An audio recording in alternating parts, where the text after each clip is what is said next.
Hello everyone. In today's video, I am going to discuss questions on properties of fluid. So far, we have discussed some basic concepts of properties of fluid, for example, density, relative density, specific gravity, or viscosity, surface tension, and capillarity. Now, in today's video, we are going to look at some questions which have been asked previously in various state level AE exams, AE or JE, that is Assistant Engineer Civil or Junior Engineer Civil. So let's start with the questions. So the first question is, an ideal fluid is option A, the one which obeys Newton's law of viscosity, option B, which is frictionless and incompressible, option C, which is very viscous, and option D, which is frictionless and compressible. So as you can see, this question has been asked in RPSC 2014 and 2011. So Rajasthan PSC has conducted AE examination, and in that this question was asked from properties of fluid. So ideal fluid, if we say ideal fluid is not a fluid exactly, it is a condition which can be assumed in certain conditions. So it is a hypothetical fluid. So what happens whenever fluid flows? Because of the internal cohesion between the molecules, it will offer some resistance to flow. So if the fluid is not offering any resistance to the flow, it can be termed as frictionless or inviscid. Ideal fluids are inviscid in nature. Similarly, if I apply some external force or external pressure, fluid volume will change. But if there is no change in the volume or if there is a negligible change, I can term that condition as incompressible. So ideal fluids are frictionless and incompressible. So the correct option for this question will be option number B. So let's look at the other options also. So option A is the one which obeys Newton's law of viscosity. So if you can remember this Newton's law of viscosity, it is nothing but it shows that the shear stress which is developed in between the layers of the fluid due to viscosity, it is directly proportional to the velocity gradient. Velocity gradient is nothing but the change in the velocity over a distance. So here the distance is y, or you can say dy is the small distance over which the change is du in the velocity.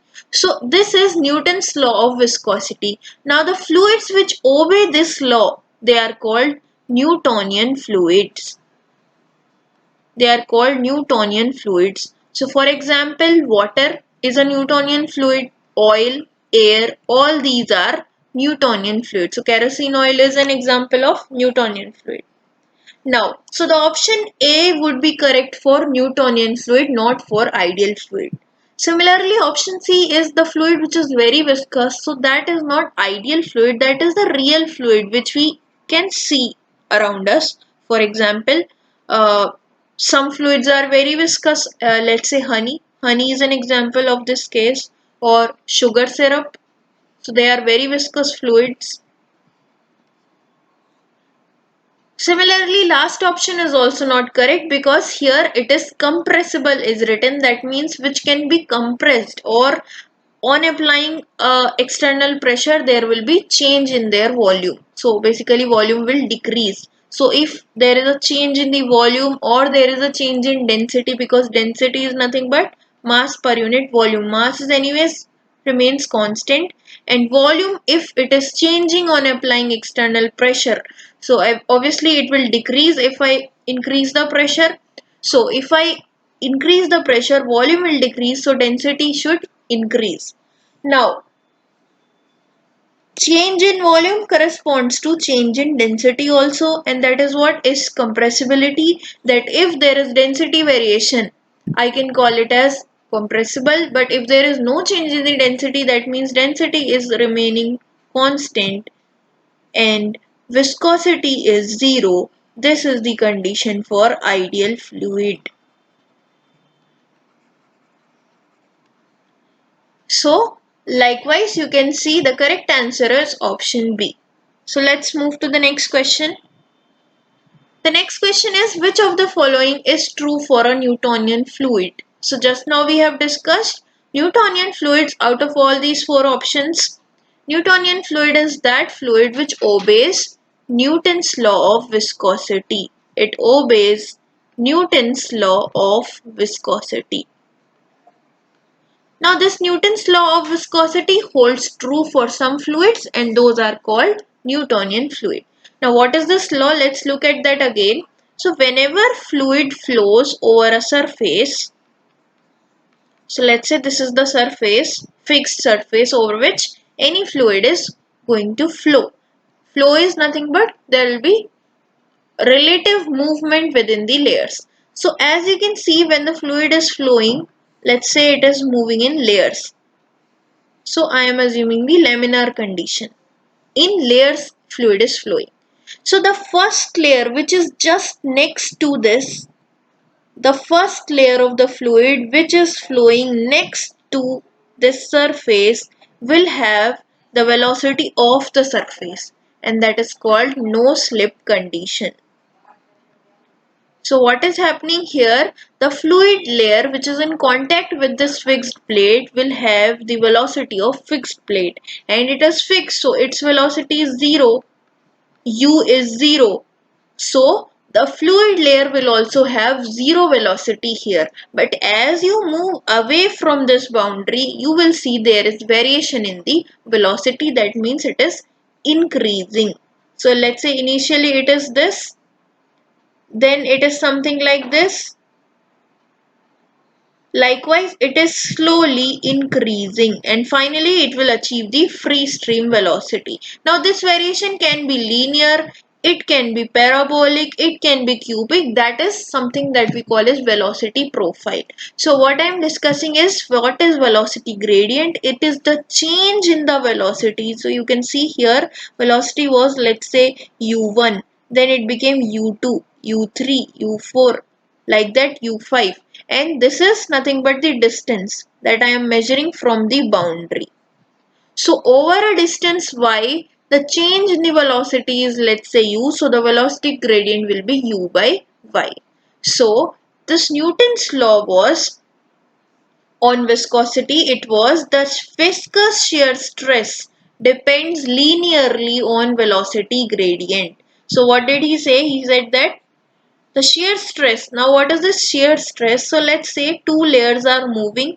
Here you can see they are moving with relative velocity. That means one layer is moving with a faster velocity and the other one is moving relatively slow. So when two things are moving relatively, they will feel some resistance towards each other. So the layer 1 will feel that the slower layer is trying to retard it, whereas the slower layer will feel that the faster layer is trying to accelerate it. So there will be some frictional resistance, and that resistance per unit area of contact.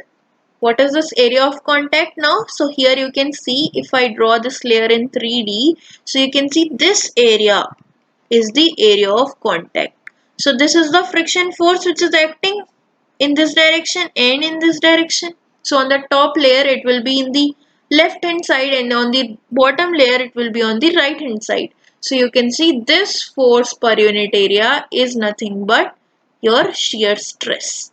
Now Newton's law of viscosity was that this shear stress is directly proportional to du by dy, that is in the uh, change in the velocity over a distance y. So this was the Newton's law of viscosity. If you remove this proportionality sign, you will get a constant that is called as coefficient of viscosity. This was the law given by Newton, and for some fluids this law holds true. Those fluids we call as Newtonian fluids. So the correct option for this question will be option number B. Now let's move on to the next question. So the next question is a fluid which satisfies the relation tau is equals to mu du by dy, where tau is the shear stress that is developed between the layers, is option A Newtonian fluid, option B non-Newtonian fluid, option C thixotropic fluid, and option D plastic fluid. So as you can see, this question has been asked several times. Uh, the correct option, as I have just discussed, the correct option is Newtonian fluid, because these are the fluids which obey Newton's law of viscosity, and this is Newton's law of viscosity, where du by dy is the velocity gradient, mu is the coefficient of viscosity, and tau is the shear stress. The fluids which do not obey this law, they are termed as non-Newtonian fluid. For example, milk, blood, sugar syrup, these are the examples of non-Newtonian fluid. And the examples of Newtonian fluid are water, air, kerosene. These are the examples. Now let's look at the other options. Thixotropic fluid is that fluid in which viscosity changes with time. So they are also called as shear thinning fluid, means they are getting diluted with time. So example is cream, or ice cream could be one example. Now, option D is plastic fluids. Plastic fluids are those fluids which need some initial stress to flow. For example, we use toothpaste. So, toothpaste is an example of plastic fluid, because if you put it upside down, it will not automatically flow. You have to press it. So, that pressing is the initial stress that you are giving it. So, I hope it is clear, all the options. So, let's move to the next question. Next question is capillarity is due to option A adhesion and cohesion, option B cohesion, option C adhesion, and option D neither of them. So again, this question has been asked in UPPSC state AE examination 2011 and 2004. Also this question has been asked several times in JEE level exams also. So capillarity, let's look at what is capillarity. So capillarity is nothing but the rise or fall of water in small diameter tubes. So this rise or fall is basically due to the attraction forces between the molecules, and those forces are cohesive and adhesive forces. So let's see how it happens. So let's take a container full of water, and the moment we insert a glass tube in this, and it is, let's say, full of water, and let's take another beaker full of mercury, and again let's put a small diameter tube, which is very important that the diameter of the tube should be small. So if you put two small diameter tubes, one time in water and one time you are dipping it in mercury, you will observe that water level will rise in water, water level will rise in the tube, and the mercury level will fall in the tube. So mercury level will be something like this, whereas water level will be rising in this tube. So outside level is up to this, but in the tube level is high. Here outside it is high, but in the tube you see there is a depression, or there is a fall. So the reason is that in case of water, the attraction force between the molecules of water is less as compared to the attraction force between the water molecules and the glass molecules. So this is something that is called adhesion and cohesion. Cohesion is the attraction force between same type of molecules, whereas adhesion is the attraction force between different types of molecules or different types of material. So here you can see, for example, Fevicol is an adhesive. So it can join any two different objects. So that is an example of adhesion or adhesive forces. Capillarity is rise or fall both. So rise can occur if that particular substance is having more adhesion. That is the condition of capillarity rise, when the adhesion is more than cohesion. So in case of water, adhesion of water to the glass is more as compared to the cohesion between water molecules. This is the condition of rise, capillary rise in water in case of water. And if the cohesion is more, that means molecules wants to remain attracted towards each other.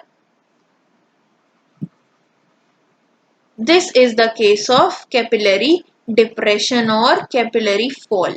So here you can see in case of mercury this holds true. So the cohesion between the molecules of mercury is so much that they want to remain intact, and that is why we can see that cohesion and adhesion both are acting for capillarity. So the correct option will be option A for this question. Now moving on to the next question.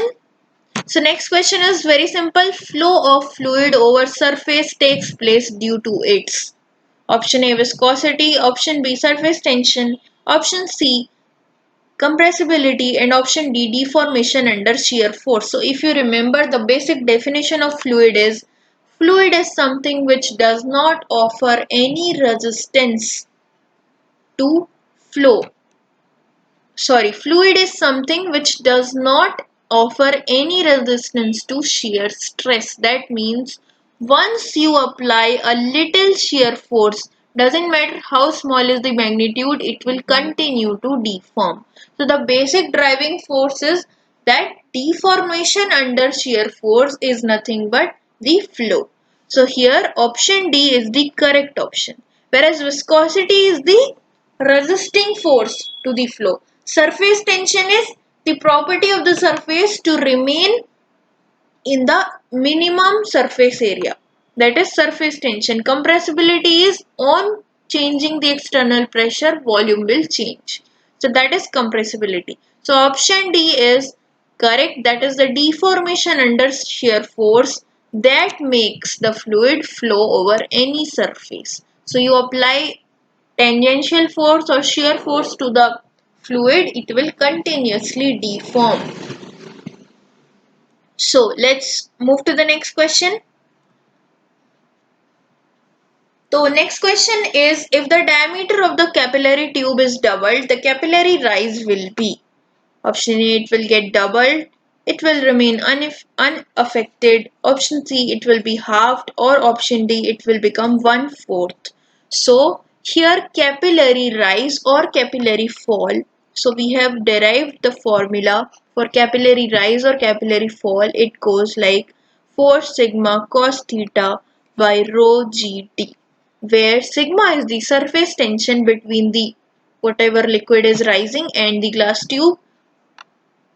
This is the surface tension of that particular fluid with the atmosphere. Theta is the angle of contact between that liquid and the tube, that is the glass tube. Rho is the density of that fluid, g is the acceleration due to gravity, and d is the diameter of the tube. So obviously if you all the things are constant and if you are doubling the diameter, so let's say initially the height was h1 when the diameter was not changed. Now when I change the diameter, it will become 4 sigma cos theta by rho g into 2d. So what is happening here? If you compare, h1 by h2 will become 4 sigma cos theta by rho g divided by 4 sigma cos theta by rho g 2d. So other things are constant, no change in them. So this all will cancel out, and what you are left with only h1 by h2 is equals to 2 by 1.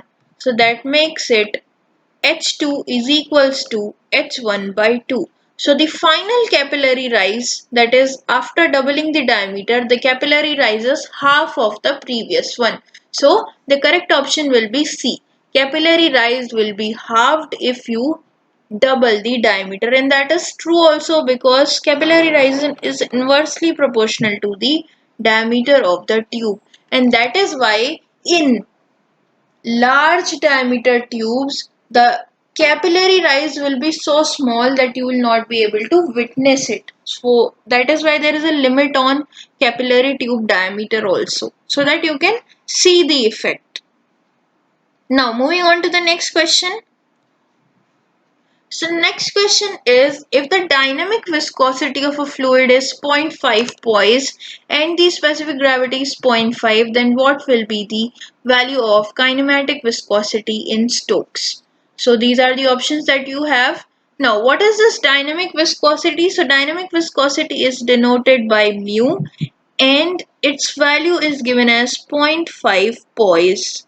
So 0.5 poise. So if you remember, 1 poise is equals to zero point 0.1 Newton second per meter square. So this is in CGS system, whereas this is in SI system. Now if you look at specific gravity, let's denote it by SG, and that is 0.5. Question is asking you the kinematic viscosity, which is denoted by nu. So there are two types of viscosities in general, dynamic and kinematic. Dynamic viscosity is simply mu, that you find it by Newton's law of viscosity. That constant is dynamic viscosity, and kinematic viscosity is mu by rho. So that is the dynamic viscosity divided by density, that gives you the kinematic viscosity. So mu by rho. So let's see how much it is coming. So first you need to find out the density of this fluid, and for density you are given the specific gravity. So if you remember, what is the specific gravity? It is the relative density. That means the density of that fluid to the density of standard fluid, which is water here. So when you find it, 0.5 is equals to rho F divided by rho SF, which is 1000, because the standard fluid is water. तो अभी just cross multiply it and then you will get it 500 kilograms per meter cube.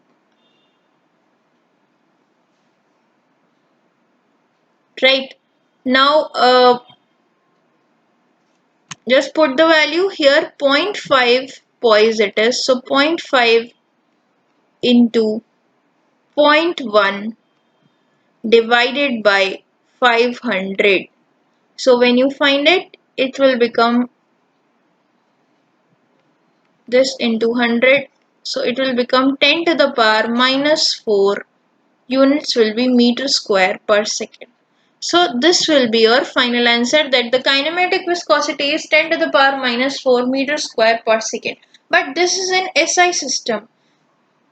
This thing you should remember, that Stokes is nothing but another unit. 1 Stoke is equals to 10 to the power minus 4 meter square per second.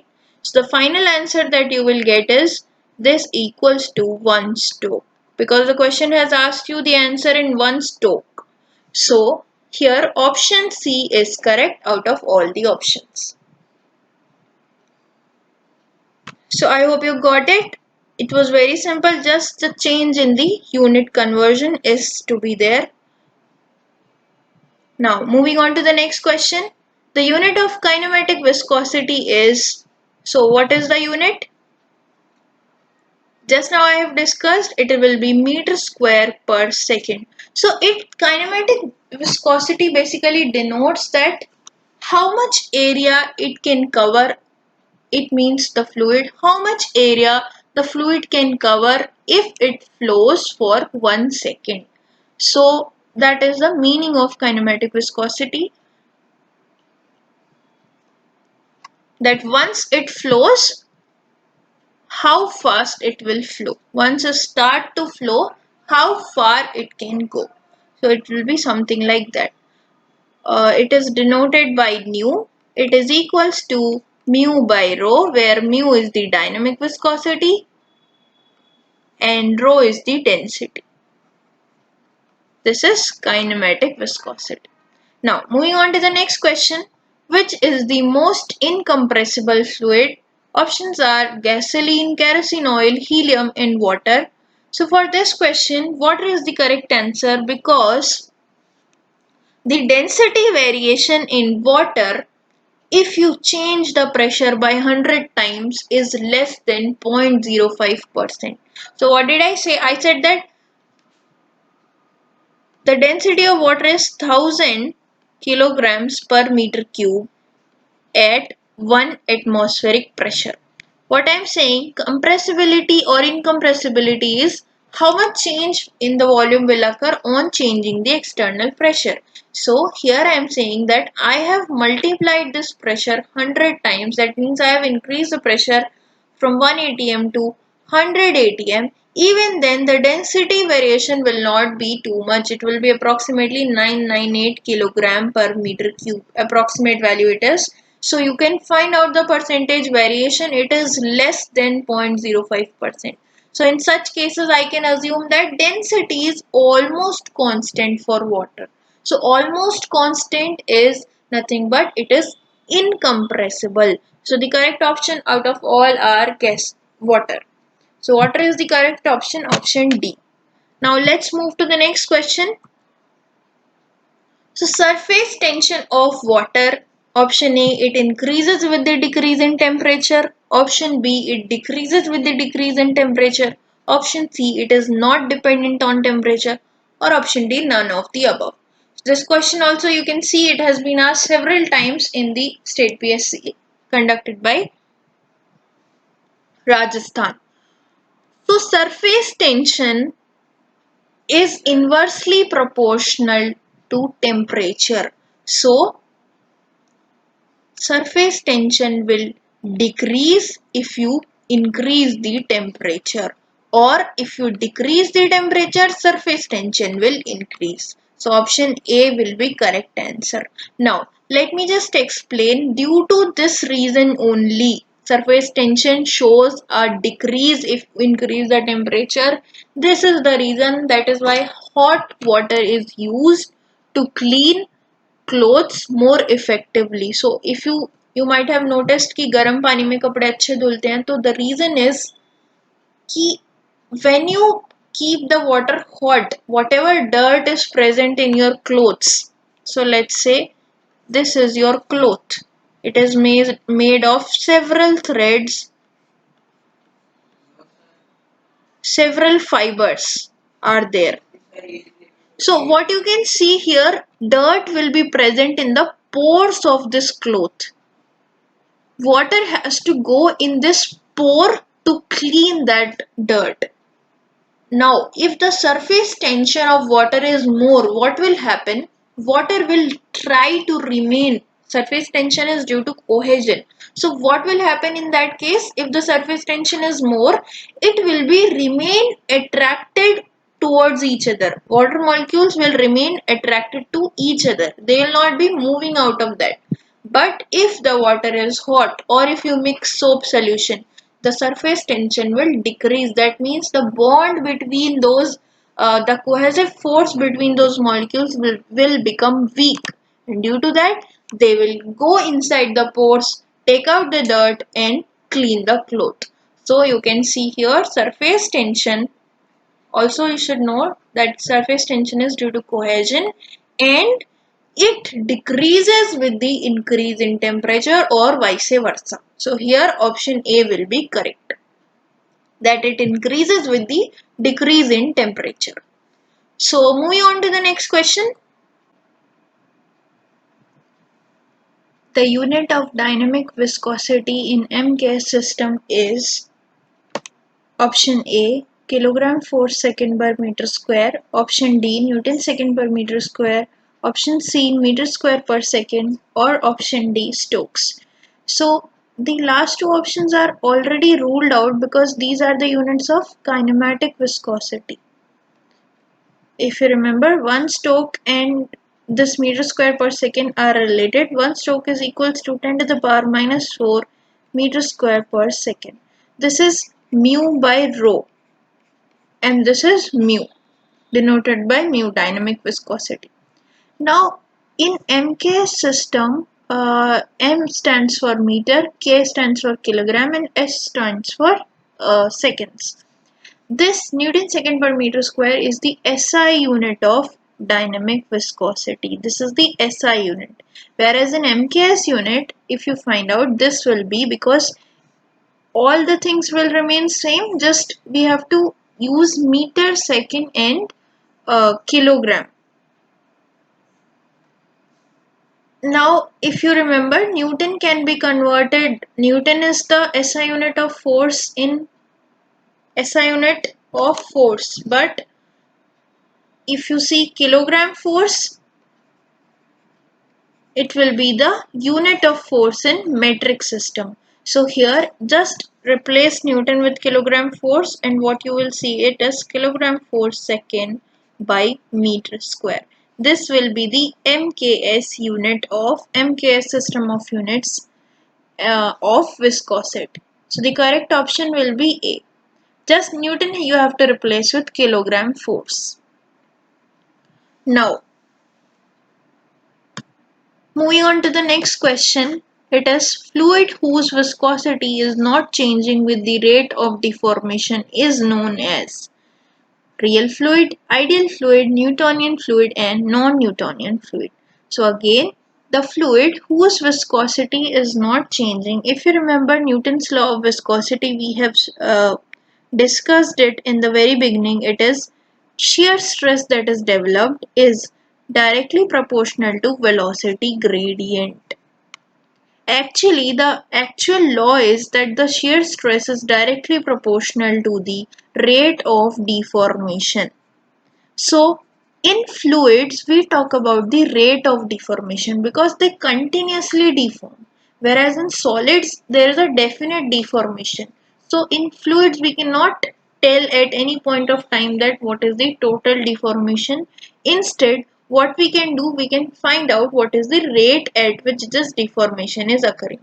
So, Newton said that shear stress in some fluids is observed to be directly proportional to rate of deformation, and later it can be proved that d theta by dt, which is nothing but the rate of deformation. Theta is the angular deformation that is happening when the fluid is flowing. So let's take this is the fluid element, and by applying a tangential force it is deforming, continuously deforming. So this something like this will be the situation where theta is the angular deformation. So this angle is continuously changing and we are interested to know at what rate it is changing. So it can be proved that d theta by dt is equals to du by dy, where du is the change in the velocity over distance dy. This is also called as rate of angular deformation or shear strain.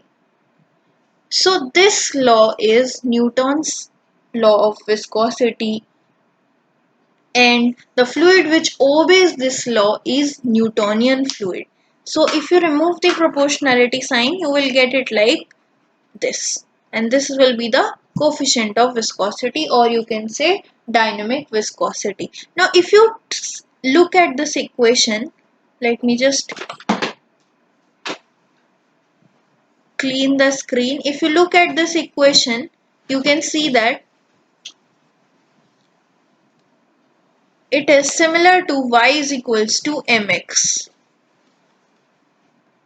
So the equation is nothing but tau is equals to mu d theta by dt. So if you look, it is similar to y is equals to mx, where m is the slope of this equation. So here you can see, if you plot a graph between tau and d theta by dt, that is the rate of deformation or the shear strain, and tau is the shear stress. So you will get a straight line. So this straight line represents that the slope of this line is mu, which is constant, and this is what it is, that this is the situation when the fluid is Newtonian fluid, or when the fluid is obeying this law. If it is not obeying this law, if it is something to the power n, where n is a number greater than 1 or less than 1, you will not get a straight line. So the correct option is option number C. Whereas for non-Newtonian fluid, you will see it is not linearly varying. Viscosity will not be constant. So the question was where viscosity is not changing with the rate of deformation. So you can see viscosity is constantly, it is the constant, the slope of this line is constant theta, and this theta is nothing but the slope of this line, which is viscosity. Now, moving on to the next question. Surface tension has the dimensions of, surface tension is what? It is the phenomena which is found in liquids. Only at the surface this phenomena can be experienced, and what is this? Due to this, surface tries to minimize its area. And what is the reason behind that? Because it is experiencing net downward tensile force. So if you take any surface of a liquid, so this is the surface of the liquid. If you take any molecule here, you can see it is experiencing cohesion force from its surrounding molecules. What you will observe here, like that many molecules are there. Sorry, just a second. There are many molecules here. All the molecules are experiencing net downward force, and due to which they will try to minimize their surface area. So this property is called surface tension. So if I look from the top, if I look at the surface in 3D, if I look at the surface of this surface, what I will observe, let's draw an imaginary line. What I will see that the left part of the liquid is trying to pull this line in this direction, whereas the right side of the liquid is trying to pull this to this direction, and this is nothing but they are trying to contract. So I can say that this is the force of surface tension denoted by sigma. Surface tension is denoted by sigma. So this force acting per unit length. This line is imaginary, just for the sake of understanding I've drawn this line. So this force which is acting on this imaginary line per unit length is nothing but surface tension. So out of all the options, this one is true. So basically, surface tension can be written as force per unit length which is drawn on an imaginary line over a surface of the liquid. Now, next question. Again, the same question. Stokes is the unit of kinematic viscosity, and 1 stoke is equals to 10 to the power minus 4 meter square per second. Dynamic viscosity is denoted by mu, and its SI units are Newton second per meter square. Also, there is one CGS unit which is called poise, and 1 poise is equals to 10 to the power minus 1 Newton second meter square. So these are some things which you need to remember. Now specific volume is nothing but volume per unit weight of the fluid. So it is inverse of weight density, and specific weight is nothing but weight by volume. So weight of the fluid per unit volume. So the units here will be Newton per meter cube, whereas here if you see it will be meter cubes per Newton. Now next question. So in this question, as we have just discussed, what is the specific volume of this fluid given the mass density and the value of G? So what we have to find is, we have to find specific volume, which is nothing but volume per unit weight. So it is inverse of weight by volume, and weight by volume is also called as unit weight of the fluid, which is denoted by gamma, and gamma is equals to rho into g, where rho is the bulk, rho is the mass density, and gamma is the weight density. Gamma is the weight density, rho is the mass density. And how gamma is equals to rho g? It is very simple, it can be derived. See, weight is equals to nothing but mass into g, and divided by volume. M by V is rho, that is the mass density, because M by V is mass per unit volume, and mass per unit volume is mass density. So rho into G will give you W by V. So W by V is denoted by gamma, it is the unit weight. So if you find 1 by rho g, you can easily get what is the value of specific volume. So simply if you calculate 1 by rho is given as 789 and g value is given as 9.806. So if you calculate, you will be getting, if you calculate this 789.9806 and 1 divided by the whole value, your answer will be 0.129 because in meter cubes per kilonewton you have to find. So 10 to the power minus 4. The answer is coming as 1.29 into 10 to the power minus 4 meter cubes per Newton. So if you are finding it in meter cubes per kilonewton, option C will be the correct option. So it was very simple. Now let's look at the next question. Okay, the dimension of dynamic viscosity is.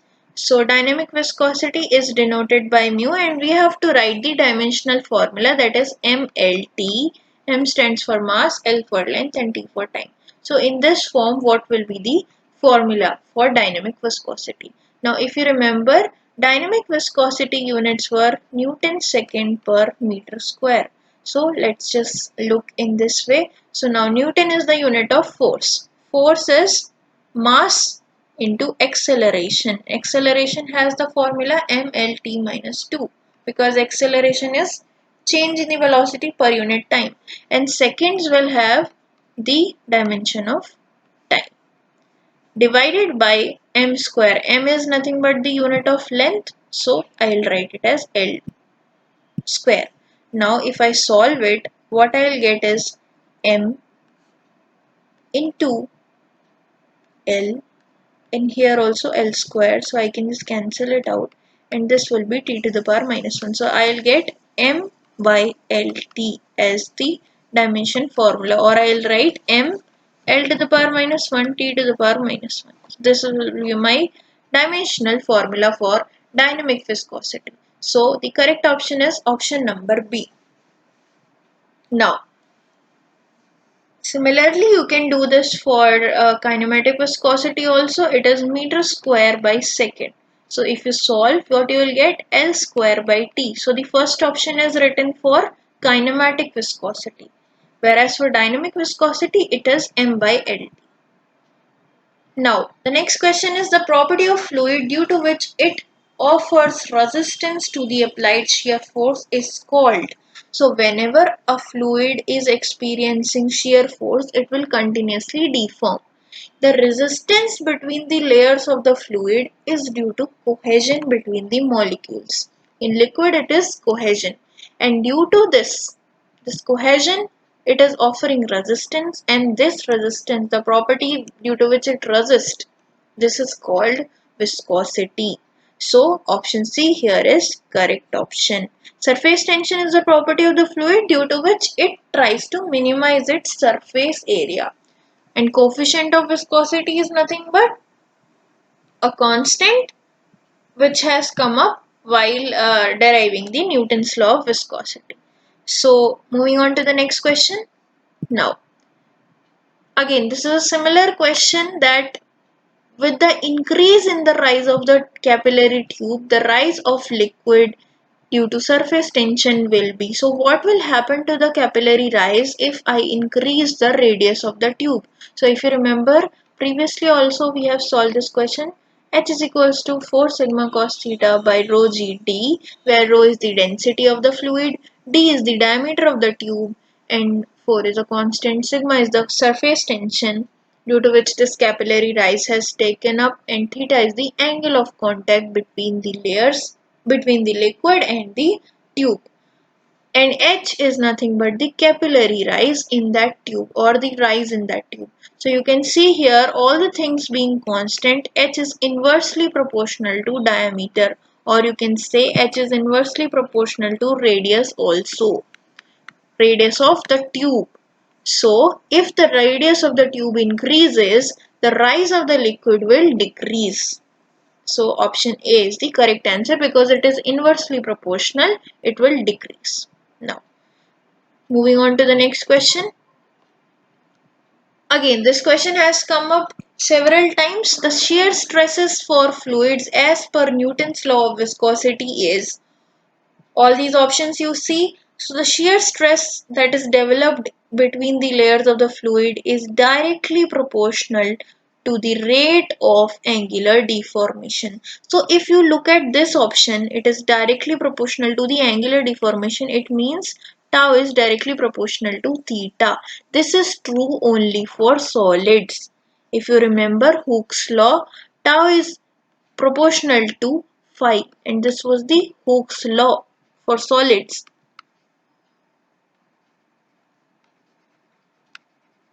But in fluids, because they continuously deform, so we always discuss about their rate of deformation. So the correct option will be option number B. Newton's law of viscosity says that shear stress is directly proportional to rate of angular deformation. Now to the next question.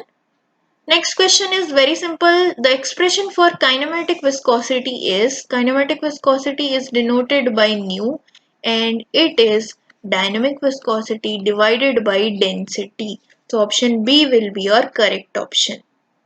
So both kinematic viscosity and dynamic viscosity tells you about the viscosity of any fluid, but two fluids actually can have same viscosity, but their dynamic viscosity can be same, but their kinematic viscosity cannot be same. It is not necessary because their densities will be different. So it is something which will depend on their densities. Okay, now increase of temperature. What will happen to the viscosity of liquid if you increase the temperature? So fluids include liquids and gases both. If you increase the temperature, viscosity of the liquid decreases. Why? Because viscosity in liquids is due to cohesion in liquids, whereas viscosity in gases is due to molecular momentum transfer. If you increase the temperature, this cohesion between the molecules will become weak. So the cohesive force will become weak on increasing the temperature, and due to this their viscosity will be decreasing. So option B is the correct answer. Whereas for gases, if you see, if you increase the temperature, their number of collisions, there will be more collision in them because their kinetic energy will increase after increasing the temperature, and they'll collide more, due to which more resistance they will be offering. So increase of temperature will lead to increase in the viscosity of gases but decrease in the viscosity of liquids.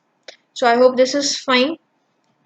Now, next question is, a liquids form a surface with another liquid or gas. The surface energy per unit area is known as. So, what is the surface energy? Surface energy is nothing but the energy of the surface molecules in a liquid.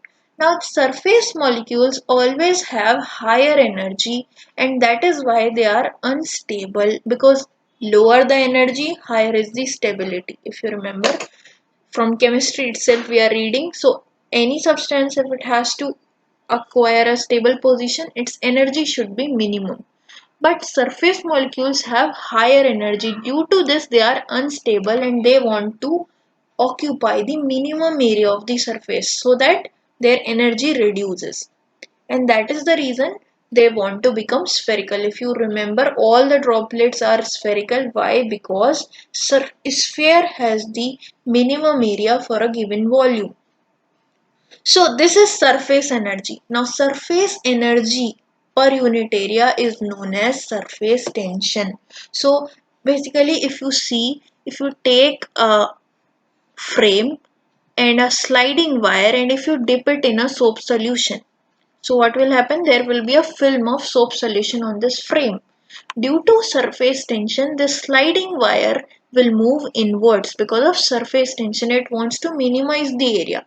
Now, if you, by applying external force, if you try to increase its area. Let's say this was the area which was A1 and now you have increased it to A2. So whatever work is done in increasing the surface area, that will be the increase in the surface energy. So surface energy per unit area, you will see that it is equals to surface tension. Whereas energy per unit weight of a fluid is called specific energy, and these two terms are related to thermodynamics. Now, moving on to the next question. Capillarity of liquid in small diameter tubes is due to molecular attraction. In case of mercury, the following occurs in terms of capillarity. So, this question is that in liquids, in small diameter tubes, basically capillarity action occurs. It is due to molecular attraction, or you can say it is due to cohesion. But in case of mercury, what happens?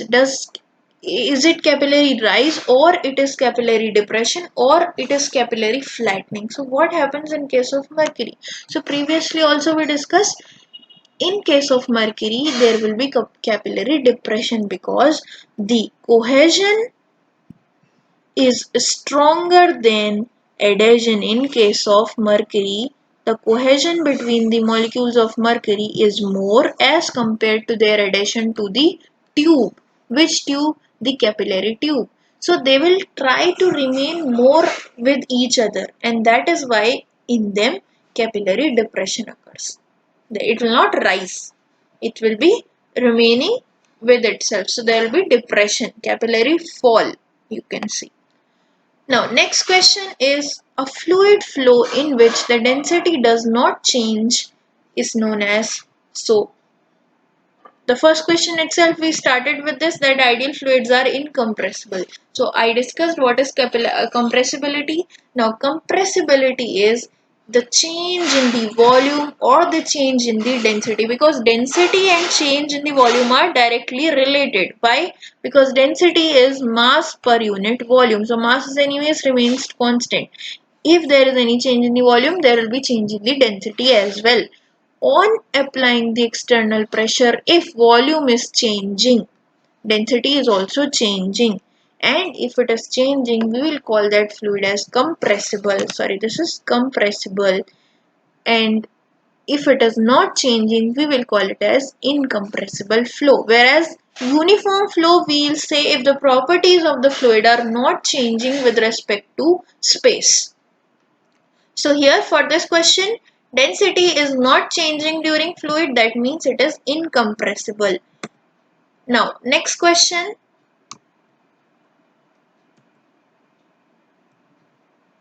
Okay, next question, it's the same question which has repeated. Let's say the question is a fluid flow in which density changes.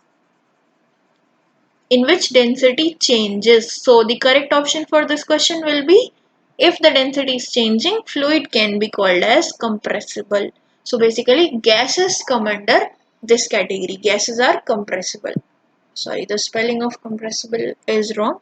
So this question, as you can see, all these questions which we have discussed in this video have been taken from previous year state level examinations, AE or JE level examinations. For example, this question came in RRB senior section engineer. So I have taken all these questions which have been previously asked, but the topic was properties of fluid.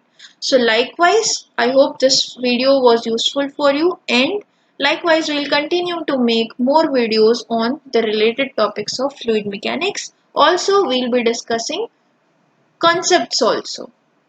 So thank you for the video. I hope this video was useful for you. So thank you.